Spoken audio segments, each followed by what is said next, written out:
मैं सिर्फ नीरज कुमार और आज आपके लिए 12th क्लास का केमिस्ट्री का चैप्टर नंबर 4 लेके आए हैं केमिकल काइनेटिक्स। आज पहला क्लास है केमिकल काइनेटिक्स का, कई पार्टों में आएगा, न्यूमेरिकल और थ्योरी बेस्ड दोनों चैप्टर है। तो हम बात करते हैं केमिकल काइनेटिक्स में। काइनेटिक्स जैसा कि नाम में ही स्पष्ट है, काइनेटिक्स का मतलब होता है स्पीड, यानी रिएक्शन का स्पीड की चर्चा करेंगे।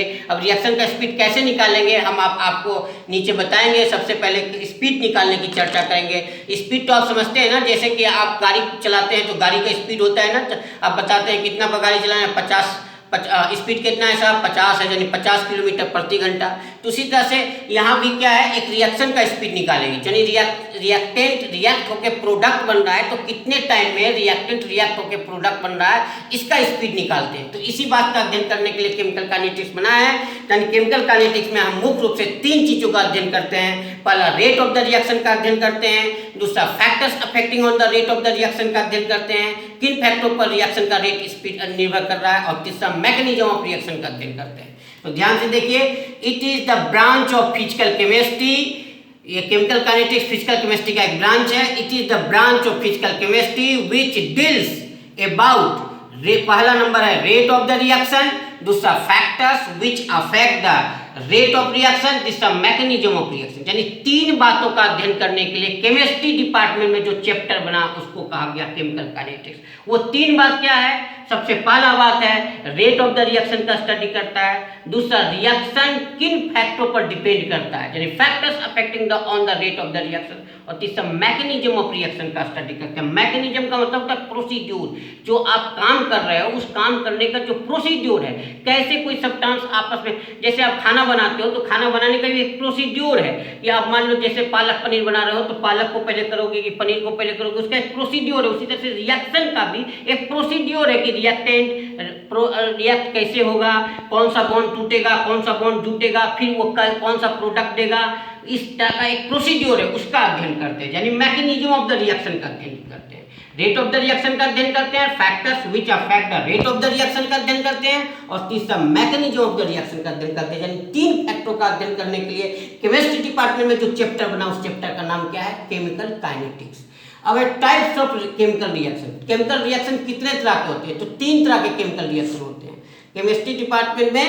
3 तरह के रिएक्शन होते हैं on the basis of rate, rate के आधार पर 3 तरह के रिएक्शन होते हैं। देखिए types of chemical reaction, there are 3 types of reaction on the basis of rate. Rate के आधार पर केमिकल काइनेटिक्स में 3 तरह के रिएक्शन होते हैं। एक होता है वेरी फास्ट रिएक्शन, या उसी को कहते हैं इंस्टेंटेनियस रिएक्शन, दूसरा होता है वेरी स्लो रिएक्शन, और तीसरा होता है मोलिकुलर रिएक्शन, और इसी को दूसरा बोलते हैं, नाम क्या है इसका नाम, इंटरमीडिएट रिएक्शन। यानी मोलिकुलर रिएक्शन कहिए या इंटरमीडिएट रिएक्शन कहिए, एक ही चीज है, ठीक है। तो ये 3 तरह के रिएक्शनों का स्टडी करते हैं केमिकल काइनेटिक्स के अंदर। पहला है वेरी फास्ट रिएक्शन, नाम से स्पष्ट है, जो रिएक्शन बहुत कम समय में हो उसको क्या कहेंगे, वेरी फास्ट रिएक्शन। देखिए those reactions which is completed very fast within 10⁻⁻6 second. ध्यान से देखिएगा, टाइम क्या दिखा रहा है, 10⁻⁻6 second are called very fast reaction. जो रिएक्शन 10⁻⁻6 सेकेंड के से भी कम समय में हो जाए, चाहे 10⁻⁻5 सेकेंड में हो, 10⁻⁻4 सेकेंड में हो, यानी बहुत कम समय में जो रिएक्शन होता है उसको हम क्या कहते हैं, वेरी फास्ट रिएक्शन। कहीं कहीं कोई रिएक्शन देखिएगा नैनो सेकेंड में भी होता है, 10⁻⁹ सेकेंड में। मैक्सिमम रिएक्शन 10⁻�6 सेकेंड के अंदर ही होता है। यानी बहुत कम समय में जो रिएक्शन हो केमिस्ट्री डिपार्टमेंट में, उस रिएक्शन को हम क्या कहते हैं, वेरी फास्ट रिएक्शन। बहुत कम समय में होता है, यानी रेट इसका बहुत ही फास्ट है रिएक्शन का। अब देखिए इसके एग्जांपल क्या है, all ionic reaction are very fast reaction. Ionic का मतलब समझते हैं ना, केमिस्ट्री में 2 तरह के बॉन्ड होते हैं, कोवेलेंट बॉन्ड जो शेयरिंग से बनता है, एक आयनिक बॉन्ड जो इलेक्ट्रॉन के डायरेक्ट ट्रांसफर से बनता है, यानी चार्ज गेन करने से जो बॉन्ड बनता है। यानी वैसा रिएक्शन जिसमें चार्ज टू चार्ज रिएक्शन हो रहा है, वैसे रिएक्शन को कहते हैं आयनिक रिएक्शन। तो all ionic reactions are very fast reaction, जितने भी आयनिक रिएक्शन है सब वेरी फास्ट रिएक्शन के अंदर आते हैं। The rate of very fast reaction can not be measure. अब वेरी फास्ट रिएक्शन का रेट मेजर क्या करेंगे, क्योंकि बहुत कम समय में हो रहा है, इसका मतलब कि रेट इसका बहुत फास्ट आएगा, बहुत ज्यादा रेट आ जाएगा। यानी इतना कम समय में हो रहा है कि रिएक्शन का रेट मेजर करना संभव ही नहीं है। अगर मेजर करने का प्रयास भी करेंगे, जैसे आप घर में बल्ब जलाते हैं, आप बल्ब का जैसे स्विच दबाते हैं बल्ब जल जाता है, कितना फास्ट होता है। ठीक उसी प्रकार से जैसे ही आपने रिएक्टेंट को मिलाया तुरंत आपको प्रोडक्ट मिल गया, तो ये बहुत फास्ट रिएक्शन होता है, इसलिए इसका रेट भी हम मेजर नहीं करते। याद रखिएगा, वेरी फास्ट रिएक्शन का रेट मेजर नहीं होता है। एग्जाम्पल मालूम है, ऑल आयनिक रिएक्शन, जैसे HCl है, NaOH से रिएक्शन कराएगा, देखिए आयन में टूट गया ना, H plus Cl minus Na+OH minus, अब आयन टू आयन इंट्रैक्शन होगा और रिएक्शन करके क्या बनेगा, NaCl से जुट गया NaCl, और H प्लस OH माइनस से जुट के H2O बना दिया। उसी तरह से दूसरा रिएक्शन देखिए, NaCl को AgNO3 से रिएक्शन कराना है, तो यहाँ भी NaCl क्या हुआ, आयन में टूट गया Na+Cl माइनस, AgNO3 भी टूट जाएगा Na+NO3 माइनस, और आयन का इंट्रैक्शन होगा, Ag किससे जुटेगा, Cl से, AgCl बनेगा, और NaNO3 से जुट के क्या बनेगा, NaNO3। तो देखिए आयन टू आयन रिएक्शन हो रहा है, तो जितने भी आयनिक रिएक्शन हैं सब के सब वेरी फास्ट रिएक्शन है, बहुत ही कम समय में होता है, लगभग 10⁻⁻⁶ सेकेंड के अंदर हो जाता है। इसलिए प्रैक्टिकली इस रिएक्शन का रेट मेजर करने का कोई मतलब नहीं है, बहुत फास्ट रिएक्शन, इसलिए इसका रेट मेजर नहीं करते हैं।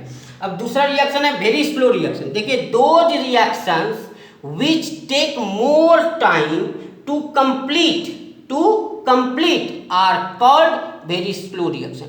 जो रिएक्शन को कंप्लीट होने में बहुत ज़्यादा समय लगता है उसको कहते हैं वेरी स्लो रिएक्शन, इसलिए ऐसे रिएक्शन का भी रेट मेजर नहीं करेंगे।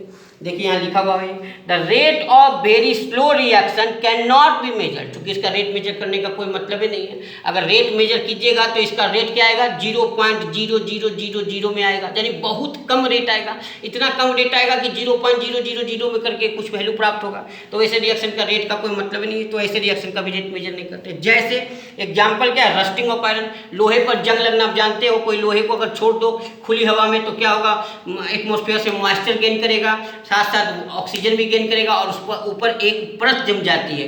ठीक है, क्या होती है, लोहे के ऊपर एक भूरे टाइप की एक परत जम जाती है, उसको क्या कहते हैं, रस्टिंग, रस्ट कंपाउंड कहते हैं, रस्ट हो गया।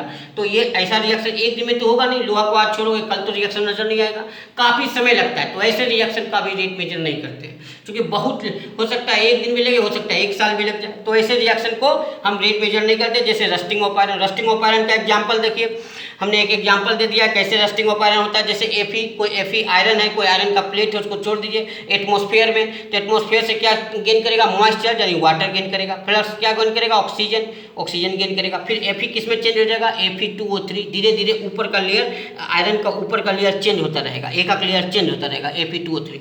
कुछ दिन में देखिएगा एक मोटी परत, लोहा एकदम पतला हो गया, उसके ऊपर एक मोटी परत Fe2O3 की जम जाएगी, यही एक रस्ट कंपाउंड है, Fe2O3H2O, ये एक रस्ट कंपाउंड है। तो ये रस्टिंग ऑफ आयरन एक दिन में तो होता नहीं, बहुत समय लगता है, ऐसे रिएक्शन को भी हम रेट मेजर नहीं करते। दूसरा क्या है, change in metabolism function of the life cycle. Metabolism function किसको कहते हैं, हमारे बॉडी के अंदर जो भी रिएक्शन हो रहा है उस रिएक्शन को कहते हैं मेटाबॉलिज्म फंक्शन।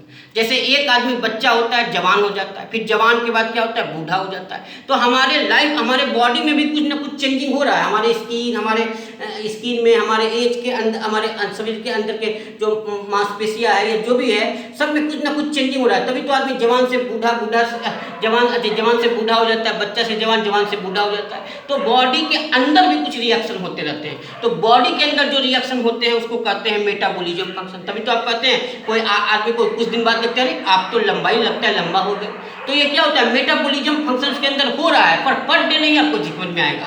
तो वैसा रिएक्शन जो बॉडी के अंदर हो रहा है, जिसकी वजह से हमारा लाइफ साइकिल चेंज हो रहा है, हम जवान से बूढ़ा हो जा रहे हैं या बच्चे से जवान हो जा रहे हैं, वैसे रिएक्शन में भी बहुत समय लगता है, तो वैसे रिएक्शन को भी क्या कहते हैं, वेरी स्लो रिएक्शन। तो याद रखिएगा, change in metabolism function of the life cycle. Metabolism function का मतलब बॉडी के अंदर होने वाले रिएक्शन को कहते हैं मेटाबॉलिज्म फंक्शन। अब तीसरा है मोलिकुलर रिएक्शन, यही सबसे इंपॉर्टेंट रिएक्शन है, वैसा रिएक्शन जिसका रेट ना तो बहुत फास्ट है ना तो बहुत स्लो है, यानी बीच में, वैसे रिएक्शन को क्या कहते हैं, मोलिकुलर रिएक्शन। देखिए मोलिकुलर रिएक्शन किस है, those reactions which are not too very fast and not too very slow are called molecular reaction. कहता वैसा रिएक्शन जो कि ना तो बहुत फास्ट है और ना तो बहुत स्लो है, वैसे रिएक्शन को हम क्या कहते हैं, मोलिकुलर रिएक्शन। ना तो बहुत फास्ट है ना तो बहुत स्लो है, वैसे रिएक्शन को क्या कहेंगे, मोलिकुलर रिएक्शन कहते हैं। The rate of molecular reaction can be measured. Molecular reaction ही सबसे इंपॉर्टेंट रिएक्शन है केमिकल काइनेटिक्स में, और यही रिएक्शन का हम रेट मेजर करते हैं। The rate of molecular reaction can be measured, molecular reaction का ही रेट मेजर करते हैं। तो याद रखिएगा, मोलिकुलर रिएक्शन को हम इंटरमीडिएट रिएक्शन के नाम से भी जानते हैं, ऊपर में लिख दिए हैं। और याद रखिएगा, इस रिएक्शन का रेट मेजर होता है। वेरी स्लो का रेट मेजर नहीं करते, वेरी फास्ट का रेट मेजर नहीं करते। किसका मेजर करते हैं? मोलिकुलर रिएक्शन का रेट मेजर करते हैं, इंटरमीडिएट रिएक्शन का रेट मेजर करते हैं। अब इंटरमीडिएट, इसके एग्जाम्पल क्या है? ऑल मोलिकुलर रिएक्शन, जो मोलिकुल टू मोलिकुल रिएक्शन होता है वैसे रिएक्शन को क्या कहते हैं? हम मोलिकुलर रिएक्शन के नाम से जानते हैं। और जितने भी मोलिकुलर रिएक्शन होते हैं वो किससे बनते हैं? कोवैलेंट बॉन्ड से बनते हैं। आपको पता है ना, ionic bond ion to ion वाला हो गया, और इलेक्ट्रॉन शेयरिंग से जो बॉन्ड बनता है उसको क्या कहते हैं? Covalent bond. तो जितने भी कोवैलेंट बॉन्ड कंपाउंड हैं, और अगर उन कंपाउंडों का अगर रिएक्शन कराओगे तो वो रिएक्शन कैसा रिएक्शन होगा? मोलिकुलर रिएक्शन होगा।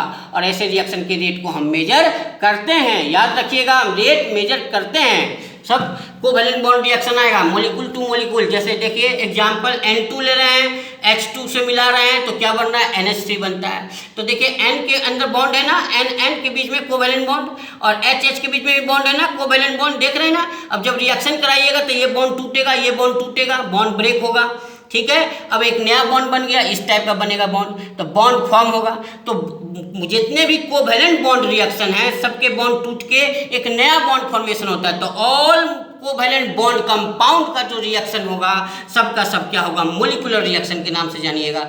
याद रखिएगा, कोवैलेंट बॉन्ड कंपाउंड अगर आपस में रिएक्ट करता है तो वो मोलिकुलर रिएक्शन है, और इसका रेट हम मेजर करते हैं, क्योंकि इसका रेट ना तो बहुत फास्ट होता है ना तो बहुत स्लो होता है। दूसरा एग्जांपल देखिए, डिकम्पोजिशन ऑफ PCl5। PCl5 का टूटना, PCl5 को इसको हीट करेंगे तो टूटेगा। अब यहाँ पर हम फैक्टर्स नहीं दिखा रहे हैं, क्योंकि फैक्टर्स तो एक अलग टॉपिक है, factors affecting on the rate of reaction. बस यहाँ ये देखिए कि PCl5 ये भी कोवैलेंट बॉन्ड कंपाउंड है, ये टूटता है तो PCl3 + Cl2 बनता है। तो देखिए ये भी कैसा रिएक्शन है?